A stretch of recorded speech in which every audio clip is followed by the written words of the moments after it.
es el gobierno nacional, el presupuesto general de la nación, el que tiene que pagar el subsidio al productor refinador. ¿Y cuándo paga el gobierno nacional un subsidio al productor refinador? Cuando el precio interno está por debajo del costo de paridad internacional, ya sea de exportación o de importación. La tesis es, Ecopetrol produce un galón de gasolina o un galón de diésel, lo produce en la refinería de Cartagena o en la refinería de Barranca Bermeja. Tendría la oportunidad Ecopetrol de exportar ese barril de gasolina o de petróleo y venderlo en la costa del Golfo de los Estados Unidos. Entonces se compara cuánto recibiría Ecopetrol, refinador productor, si exportara ese barril de gasolina o de diésel, y se compara con lo que recibe ese productor refinador aquí. Si por alguna circunstancia lo que recibiría vendiendo ese galón de gasolina o diésel aquí es menor que lo que recibiría exportándolo, se entiende que Ecopetrol está haciendo un sacrificio y que en ese mismo sentido el gobierno nacional tiene que compensarle, el presupuesto nacional hoy, compensarle físicamente, girándole a Ecopetrol la diferencia entre el precio internacional de referencia y el precio doméstico que se le paga al productor refinador. El punto es cómo se financia un fondo que elimine, que disminuya la volatilidad o la variabilidad que se genera por este tipo de movimientos del precio del crudo y como consecuencia también de los precios de los refinados en los mercados internacionales. Ese es el gran desafío, y yo creo que una de las cosas que tenemos que ver es cómo se alimenta un fondo de estabilización de precios de los combustibles para eliminar las volatilidades en los precios domésticos derivados de variables internacionales. Un análisis económico de los subsidios a la gasolina por quintiles de ingreso nos manifiesta de manera muy clara que el consumo de la gasolina está concentrado fundamentalmente en los quintiles más altos de ingreso, ¿no? Cada quintil es un 20%. Cuando uno habla del quintil 1, uno se refiere al 20% de ingresos más bajos de la población colombiana, y así sucesivamente, y el 5 se refiere al 20% de los colombianos de mayores ingresos. Si ustedes ven el quintil 4 y el quintil 5, 1.075.000 son los consumidores de gasolina que pertenecen al quintil más alto, más 517.000 colombianos que están en el quintil número 4, lo que significa que 1.600.000 colombianos de los estratos 4 y 5, de los estratos más altos de ingresos, son los que representan el mayor volumen, digamos, la mayor cantidad de consumidores de gasolina. Y lo mismo pueden ustedes ver cuando se trata de la distribución del gasto de gasolina, la columna penúltima, en donde hay un 64%, es decir, del total de la gasolina que se consume en Colombia, el 64% lo tiene que pagar el quintil 5 y el 17% lo paga el quintil 4. Entre los dos, el 81%. O sea, el 81% del gasto de la gasolina es de los estratos 5 y 4. Entonces, ¿qué considera el gobierno nacional? Porque al principio hablé de política de precios para lograr eficiencia, es decir, para que no haya desbordamiento irracional en los consumos de combustibles como puede darse en otros países. Pero aquí estamos hablando de otro concepto, el de la equidad social. Y el gobierno ha considerado que no tiene mucho sentido subsidiar a los estratos de altos ingresos, que son los que consumen fundamentalmente la gasolina.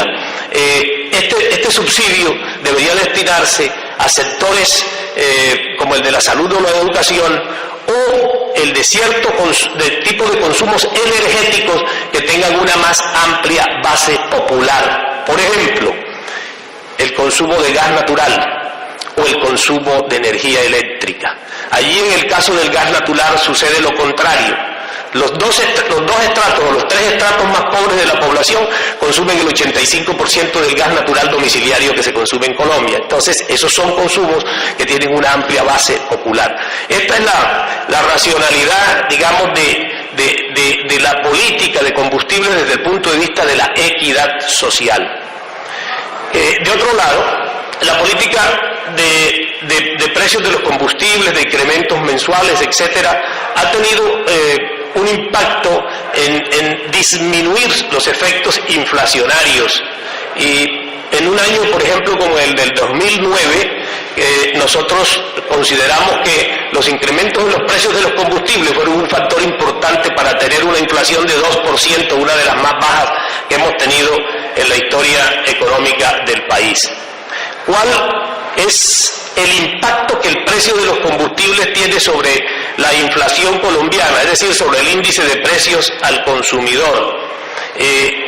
Un estudio que hizo el Banco de la República, utilizando una matriz de precios del año 2007, una lástima que Jaime Solzano no esté aquí, indica que el efecto del diésel, el efecto de la gasolina, primero, es de un 0.29% como efecto directo y 0.31% como efecto indirecto, para un total de 0.6%, es decir, menos del 1% es el efecto que un precio de la gasolina tiene sobre el índice de precios al consumidor. Dicho de otra manera, un incremento de 10% en un año, que sería la suma de incrementos mensuales, se traduciría en 0.6%, menos de un 1% en el caso de un incremento de la gasolina, y 0.25% en el caso del ACPM. Nosotros estamos tratando de ubicar lo que puede ser el efecto directo del ACPM. Según el Banco de la República, el efecto que se debe considerar es el efecto indirecto, en el sentido de que el costo del ACPM incide indirectamente en el índice de precios al consumidor a través de los costos de transporte.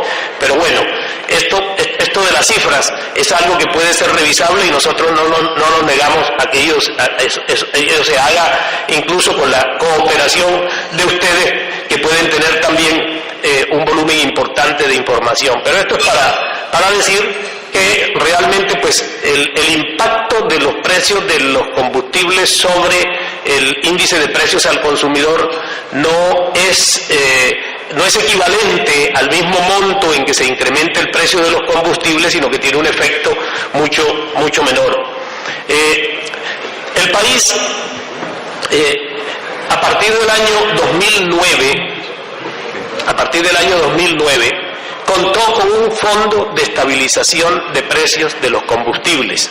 Este fondo de precios de los combustibles se alimentó con 280 millones de dólares que estaban en el Fondo de Ahorro y Estabilización de Precios, el FAEP, y entonces se nutrió.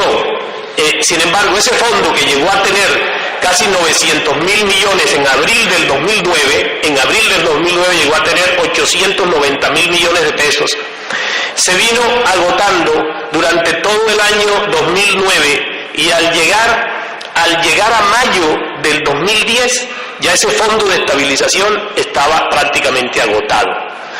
Disponer de ese fondo de estabilización fue lo que permitió tener atemperados los costos de los combustibles durante el año 2009. Pero ¿qué ha pasado? A partir de mayo del 2009, no solamente se agotó el fondo, sino que lo que hemos venido teniendo es un déficit que empezó en 71.000 millones en julio fue de 62.000, ya en agosto estaba en 41.000 millones, ¿no? Y en este momento, pues, tenemos que estar haciendo cálculos, pero tenemos un temor, doctor Jaime, es que usted anotaba que los precios de la gasolina se han mantenido del orden de 75, 76, 77 dólares, pero ustedes vieron que ya ayer pasó de 76 a 83 dólares, ¿no?, en el mercado internacional. Esperemos que se atempere, porque tiene unas oscilaciones, y esas oscilaciones fundamentalmente son las que nos hacen modificar el déficit, o ojalá contar con algún superávit si por alguna manera, de alguna manera, los precios de la gasolina y el diésel en el mercado internacional tuvieran un atemperamiento. Miren ustedes cómo ha sido la evolución del precio del ACPM desde febrero del 2008 hasta hoy. La línea punteada es la línea de paridad de exportación. Y es un promedio. Allí se considera la paridad de exportación en la parte del diésel que se produce en Colombia, pero también se combina con la paridad de importación en las fracciones de diésel que importamos. Entonces, llamémoslo paridad de precios internacionales. Esa es la línea punteada. Si ustedes ven, por ejemplo, de febrero casi hasta diciembre del 2008, el precio de paridad internacional estuvo por encima del precio doméstico, lo que significa que se tenía necesariamente que subsidiar. ¿Qué significaba? Que el presupuesto nacional tiene que girarle a Ecopetrol. Cuando la línea punteada esté por debajo, como aconteció en ese trayecto de diciembre de 2008 como hasta mayo del 2009, pues el fenómeno es lo contrario, ¿no? Se ahorra un poco para el Fondo de Estabilización, pero allí, a partir de mayo prácticamente del 2009 hasta hoy, el precio de paridad internacional ha estado por encima, ¿no?, del precio doméstico del ACPM. ¿Qué pasó? Aquí, al llegar al mes de septiembre del 2010, logramos nivelar el precio de paridad internacional con el precio doméstico. A partir de allí, pues la tendencia un poco que se ve es la de que el precio de paridad internacional supere un poco al precio del diésel. Hoy en este momento tenemos 266 pesos de diferencia. En otras palabras, el precio doméstico está 266 pesos por debajo del precio de paridad internacional, tomando el dato pues mucho más reciente y más actualizado. Esperemos a ver cómo evoluciona esta parte. Este cuadro, pues no voy a explicarlo aquí a nivel de detalle. La mayoría de ustedes saben cómo se estructura el precio de la gasolina en Colombia, pero lo que tendría que decirles en relación con esto es que Colombia produce 55.000 barriles diarios de diésel, de ACPM, de 50 partes por millón, porque el diésel, ustedes saben, tiene diferentes calidades. 55.000, ¿no? Pero a su turno estamos importando 32.000 barriles diarios de diésel de 50 partes por millón. También estamos produciendo 8.000 millones de diésel que tiene más de 4.500 partes por millón, y también otra fracción de diésel de 500 partes por millón. Como ustedes ven, exportamos diésel de diferentes calidades. Exportamos diésel de 50 partes por millón, pero exportamos diésel también de 4.500 partes por millón. Pero esa parte de 4.500 partes por millón son apenas unos 8.000 barriles. Pero estamos importando 32.000 barriles de diésel de 50 partes por millón. Eso hace que naturalmente el diésel de mejor calidad tiene un precio tanto en el mercado internacional como costo de oportunidad aquí que sea mayor que el diésel de menor calidad. Sobre la estructura de precios, pues no abundo, porque yo sé que ustedes saben que se parte de un precio al productor refinador, luego vienen unos costes de transporte, un precio en la central mayorista, un margen del mayorista, unos costos de transporte hasta la central minorista, un margen del minerista, etcétera, y otras cosas como un contenido de evaporación y los impuestos, que en Colombia pues hay que decir, tenemos una estructura de precios de los combustibles y en el caso, por ejemplo, del ACP,